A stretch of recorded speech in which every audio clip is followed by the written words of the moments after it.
Bien le bonjour à tous, c'est Sliber. Aujourd'hui on se retrouve pour une nouvelle vidéo sur le résumé du Kharkiv Open 2023. Alors effectivement cette compétition a lieu depuis un petit bout de temps déjà, mais malheureusement avec les cours etc je n'ai pas forcément le temps. J'ai d'autres choses à faire, mais ça me fait très plaisir de vous faire ces vidéos là. Alors je voulais aussi tenter un autre format, alors ce serait plus un résumé de la compétition. C'est-à-dire qu'en plus des stats que je vais quand même dire assez rapidement, je vais surtout un peu m'attarder aussi sur comment c'est passé, comment j'ai ressenti ça. Donc ça serait plus un peu un facecam avec des clips et parfois je laisserai des vidéos complètes de résolutions qui sont bien. Alors pas le 5x5 hein, mais des résolutions qui sont bien. Alors j'ai pu participer à cette compétition grâce au covoiturage de Kylian Farrell. Allez voir son compte WCA, vous allez voir il est un petit peu meilleur que moi au 3x3 et au 3x3OH.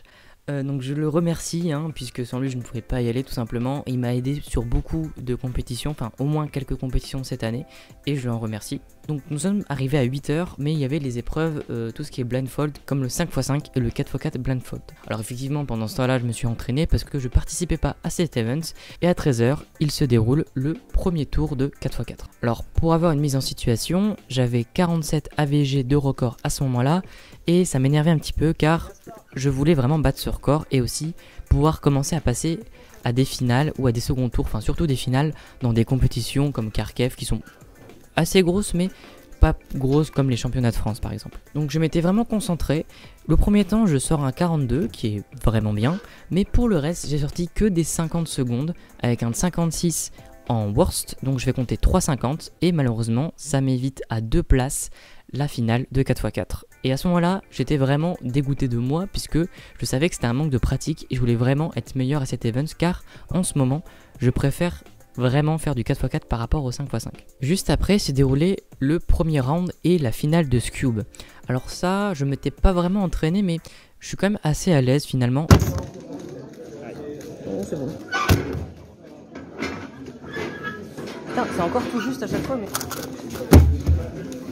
non. Non, c'est plus 2, t'es sûr?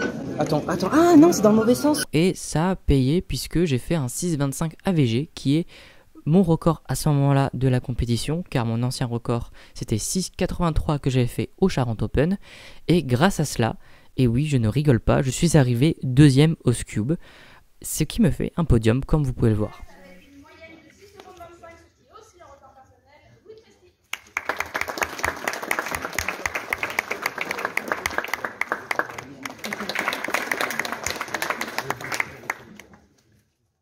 Alors, sachez que j'étais très surpris, car juste avant de passer au Scube déjà, alors, petite anecdote, mon Scube s'est cassé, et j'ai galéré à le refaire, donc j'aurais pu vraiment être disqualifié parce que je n'avais pas mon Scube. Et surtout, juste avant de passer, j'ai découvert que j'étais tout simplement 3ème sur la Psy-Sheet. Ok, j'étais pas vraiment prêt, mais j'ai finalement bien réussi et je suis arrivé 2ème. Par la suite, s'est déroulé le premier tour de Pyraminx. Alors, oui, effectivement, il y a un premier tour de Pyraminx et non une finale directe comme le Scube, RIP le Scube. Et donc, j'étais plutôt à l'aise car dans la Psy-Sheet, j'étais tout simplement premier. Voilà, donc je suis premier, je crois que c'est la première fois que ça m'arrive. Et j'étais plutôt confiant du coup. Et donc, j'ai fait un 5,27 AVG avec un 4,07 en meilleur temps que vous pouvez voir actuellement. Mais j'étais pas vraiment satisfait. Pourtant, je suis arrivé premier pour l'instant au premier tour.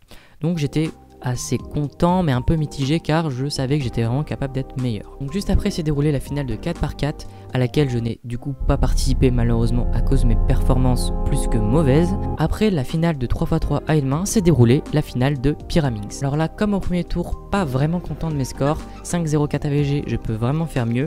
Malgré tout j'ai quand même fait un 3,30 single qui n'est pas trop mauvais. Et j'ai réussi à décrocher la première place du Pyraminx encore une fois.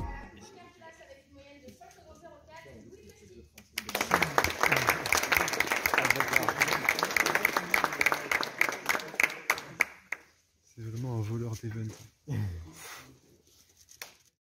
Alors j'étais vraiment très content, mais vous allez voir que cela n'est pas vraiment terminé.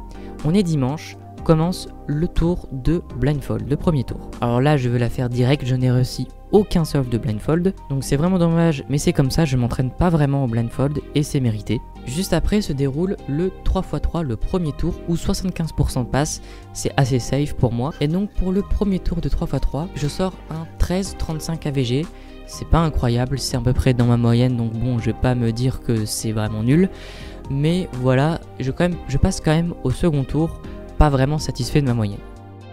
Après la finale de Blindfold, s'est déroulé le premier tour de 2 par 2 et ça s'est vraiment bien passé car au premier tour, je sors une moyenne de 4,00 qui est vraiment incroyable car celle-là bat ma précédente moyenne de 4,22 et d'ailleurs, petite anecdote, sachez que dans tous les temps que je fais compter, aucun n'est au-dessus de ma moyenne que j'ai faite avant. Ma moyenne était de 4,22 et j'ai fait aucun temps au-dessus de 4,22 à part mon worst qui ne compte pas. Et donc je ne savais pas, mais grâce à ça je suis passé en finale de 2 par 2, donc aussi assez content finalement. Et donc là se déroule le deuxième tour de 3x3. Je voulais vraiment me concentrer pour sortir, pourquoi pas, une meilleure average. Je savais que j'en étais capable. Je commence un temps avec un 12-21, c'est sur la bonne voie pour battre mon record. Puis là je fais un 18, gros problème, je fais n'importe quoi. Après je sors un 11-33, qui est vraiment bien, qui fait compter mon 12-21, donc j'ai encore l'opportunité de battre la moyenne. Et là je fais un 22.